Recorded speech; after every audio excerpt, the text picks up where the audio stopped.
Guys, இன்னைக்கு வந்து நம்ம வந்து பிறந்த நாள், எங்கள் பிறந்த நாள் அதுவும் நாங்கள் மரம் நடுறோம் பாருங்கள். இந்த மரம் பேர் தான் மாதுளைப்பழம்னு சொல்லுவாங்க. அதுக்கு நாங்கள் ஒவ்வொரு பிறந்த நாளைக்கும் ஒவ்வொரு மரம் நடுவோம். அதுக்கு முன்னாடி எங்கள் சப்ஸ்கிரைப் பண்ண எல்லா வியூஸுக்கும் நன்றியை தெளிச்சுக்கிறோம். பாருங்க கைஸ், ஃபஸ்ட்டு சாணி உரம் போடணும்.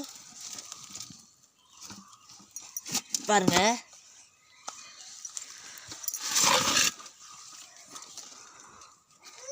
மிக்ஸ் பண்ணணும் மண்ணையும் அதையும்.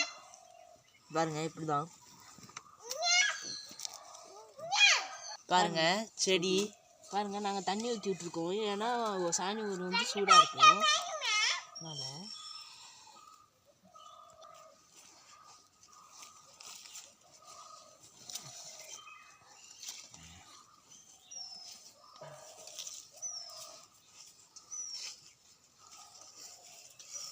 அதனால் நட்டாச்சு. சரி கைஸ், அடுத்த வீடியோவில் பார்க்கலாம். பாய் பாய். நீங்கள் இந்த மாதிரி ஒவ்வொரு 15 நாளைக்கும் மரம் நடுங்க. மரம் வளர்ப்போம், மழை பெறுவோம். நன்றி.